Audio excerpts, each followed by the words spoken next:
నేను వచ్చే వరకు చాలాసార్లు విన్నాను ఈ మాట, డయాస్ మీద మీరు కూడా విని ఉంటారు. స్టార్గా 1,00,000 రూపాయలు తీసుకుంది విజయరాజు గారు, నెక్స్ట్ లీలావర్ణ మేడం గారు ఇద్దరే అని చెప్పారు. అవునా కదా? సో విజయరాజు గారు తర్వాత ఇంకా వాళ్ళ అప్లైన్ ఇద్దరే తీసుకునేవారు. నెక్స్ట్ వచ్చింది నేను తీసుకొని ఇప్పుడు ఆల్మోస్ట్ ఆల్ నా టీంలో ఆల్ స్టార్స్ ఆల్మోస్ట్ ఆల్ 1,00,000 రూపాయలు ఉంటారు. ఇప్పుడు వెతకడానికి లేదు, హైలైట్ చేయడానికి లేదు, అందరి దగ్గరకు వచ్చేసింది. సో మీరు ఏది సాధిస్తే మీ ఫాలోవర్ అదే సాధిస్తారు. Be with the system. You be with the system, with team also be with the system. So follow the discipline. ఇది చాలా ఇంపార్టెంట్. మనం ఏ లెవెల్లో ఉన్నా ఎక్కడున్నా మన సిస్టమ్ మన డిసిప్లిన్ని ఫాలో అవ్వాలి. ఏ లెవెల్లో ఉన్నాం, ఏం చేస్తున్నాం, ఎక్కడున్నాం, ఎంత ఎదిగితే అంత ఒదిగి ఉండమని చెప్పారు పెద్దలు. Yes or no? సో అది తర్వాత వెస్టేజ్కి వచ్చాం కాబట్టి వెస్టేజ్ సిస్టమ్ని ఫాలో కావాలి. ఈ వెస్టేజ్ సిస్టంలో నేను చేసిన గొప్పతనం ఏం లేదు. 4 సీరియళ్ళు సాయంత్రం కూర్చొని చూసేది. నా ఆఫీస్ టైం అంతా అయిపోయిన తర్వాత ఖాళీగా ఉన్న సమయాన్ని, వేస్ట్గా పడి ఉన్న సమయాన్ని, 4 సీరియళ్ళు చూసే సమయాన్ని తీసి పక్కింటి వాళ్ళతో మాట్లాడుతూ ఇక్కడ ఇన్వెస్ట్ చేశాను. ఆ ఇన్వెస్ట్ చేసినందుకు నేను ఒక గ్రేట్ సక్సెస్ని తీసుకోగలిగాను. మరి ప్రతి ఒక్క పర్సన్కి 24 అవర్సే ఉంటుంది. Yes or no? ఆ 24 అవర్స్లో చాలామంది ఈగోగా ఫీల్ అవుతారు. నేను ఒక లెవెల్లో ఉన్నాను, నేను ఇది చెయ్యాలా, నాకు ఇది అవసరమా కదా ఆలోచిస్తుంటారు. మరి ఫస్ట్ టైము ప్రతి ఒక్కరికి కాస్త ఈగో అనేది మనిషికి సహజంగా ఉంటుంది. ఫస్ట్ నేను కూడా అనుకున్నాను, మరి నేను government employee, husband government employee, ఎంతో కొంత అమ్మ వాళ్ళు ఆస్తులు ఇచ్చి పంపించారు, మరి ఇల్లులు ఉన్నాయి, రెంట్లు వస్తాయి, ల్యాండ్లు పొలాలు ఉన్నాయి, ఇంకా ఏమైనా చెయ్యాలా. కానీ నాకు ఒకే ఒక ఆలోచన, ఎందుకు ఎన్నో కార్యక్రమాలు మగవాళ్ళు చేసుకుంటూ వస్తే ఆడవాళ్ళు చూసుకుంటూ వస్తారు, ఎందుకు నన్ను నేను ప్రూవ్ చేసుకోకూడదు? ఛాలెంజింగ్గా తీసుకున్నా. యాక్చువల్గా నేను ల్యాబ్ టెక్నీషియన్ చేసేటప్పుడు లేడీసే ఉండేవాళ్ళు కాదు. మా జిల్లా మొత్తంలో సింగిల్ ల్యాబ్ టెక్నీషియన్ లేడీ నేను. సో ఫస్ట్ ఎంప్లాయ్ అనగానే, మేడం మీరు టీచరా అంటే ఆడవాళ్ళు టీచర్లకే పనికొస్తారు డిసైడ్ అనమాట. సో నేనేమో డిఫరెంట్గా ఆలోచించాలి, డిఫరెంట్గా ప్లాన్ చేయాలి. గుంపులో గోవిందలాగా ఉండడం ఇష్టం ఉండదు నాకు. నలుగురిలో నారాయణ, గుంపులో గోవిందలు కాదు, నీకంటూ ఒక సెల్ఫ్ ఐడెంటిటీ ఉండాలి. సో అది నాకు ఇష్టం. అలా ప్లాన్ చేసుకున్నాను. మరి అక్కడ కూడా ఆ 100 మంది మగవాళ్ళని దాటుకొని ఒక్క లేడీకే ఒక్క జాబ్, డిస్ట్రిక్ట్ లెవెల్ జాబ్ని కొట్టగలిగాను.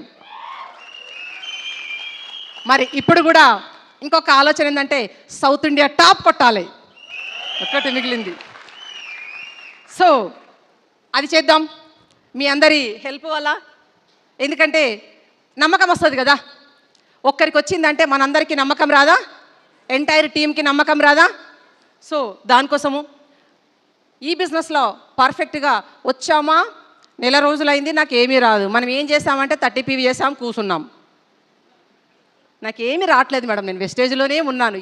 ఏం చేసావు? ఏం చేయలేదు మేడం, ప్లెయిన్గా పేపర్స్ అన్నీ అట్లాగే పెట్టుకున్నా. So how many hours work in your business?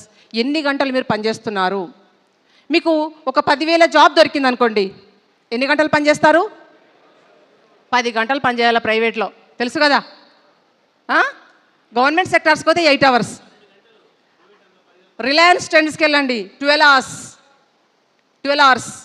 ఇంకొక నా డౌన్ లైన్ ఉన్నారు, టీమ్ లైను, ఆయన 24 అవర్స్ జాబ్. మార్నింగ్ వెళ్తారు, నైట్ ఏదో టైంలో వస్తారు. ఆ 2 ఫోన్లు ఇచ్చింది, వెహికల్ ఇచ్చింది, ఆ 2 ఫోన్లను పక్కన పెట్టుకొని ఈయన పడుకోవాలి. సైలెంట్గా ఫోన్ రాగానే తవ్వుకున్న ఆఫ్ చేసుకోవాలి, ఎందుకంటే భార్య పిల్లలు లేస్తారు. ఆ ఫోన్ పట్టుకొని బయటకు వెళ్ళి ఎక్కడెక్కడ ఆ రిలయన్స్ నెట్వర్క్ కనెక్ట్ అయిపోయిందో మళ్ళీ కనెక్ట్ చేసి రావాలి ఈయన. అలాంటి వ్యక్తి నా దగ్గరికి బిజినెస్ ప్లాన్ వినడానికి రాత్రి 9:30 తర్వాత వచ్చేవాడు. అప్పుడు వస్తే తినేసి రండి, ఒక ముద్ద పొద్దంతా పనిచేసిండ్రు, లేదు ఒక ½ అన్ అవర్ నేను వెయిట్ చేస్తాను, మీరు ఫ్రెష్ అప్ అయి తినేసి రండి అని 10 o'clock వచ్చి 11 o'clock బిజినెస్ చెప్పిన ప్లాన్ మా ఇంట్లో. సో నా అప్లైన్ చెప్పిన విషయం ఏంటంటే డైలీ 2 సెషన్స్ చేయాలి. 90 డేస్ ఆగకుండా చేశాను. 90 డేస్ ఆగకుండా చేశాను. మరి అలాంటివి మనము ఫాలో అవ్వాలి. ఇదే తెలుసు కదా మనకి, బయట మార్కెట్లో ఎన్ని గంటలు మనం జాబ్స్ చేస్తున్నాము, రోజుకు ఎంత టైం తీసుకుంటున్నాము, ఇది చాలా important. At least 4 hours. Being a జెంట్స్కి లేడీస్కి ఎవ్రీడే 4 అవర్స్ దొరకకుండా పోతుందంటే నేను అసలు నమ్మను. ఎందుకంటే ఎలాంటి జాబ్ చేసినా ఒక 8 నుంచి 10 గంటలు పోతే, పడుకోవడానికి 7 గంటలు పోతే, 17 గంటలు పోతే, పర్సనల్గా తినడానికి తాగడానికి 3 గంటలు తీసేస్తే 20 గంటలు పోతే మినిమం 4 అవర్స్ టైం ఉంటుంది. ఎవరికైనా కూడా ఉంటుందా లేదా? ఈ 4 అవర్స్ని మనం ఏం చేస్తున్నామంటే కిల్ చేస్తున్నాం, నాశనం చేస్తున్నాం. ఆ వేస్ట్ అవుతున్న మీ సమయాన్ని తీసుకొచ్చి ఇక్కడ ఇన్వెస్ట్ చేద్దాం. ఆ ఇన్వెస్ట్మెంటే ఈ సక్సెస్కి మనకి కారణమవుతుంది. రెగ్యులర్గా మన ఏ డౌట్స్ వచ్చినా ప్రతి క్లారిఫికేషన్కి మన అప్లైన్కి మనం ఫోన్ చేయాలి. చేయకుండా ఉన్నామనుకోండి, మన డౌట్స్ క్లారిఫై అవుతాయా? డౌట్గానే మిగిలిపోతే మనం ముందుకు వెళ్ళగలమా?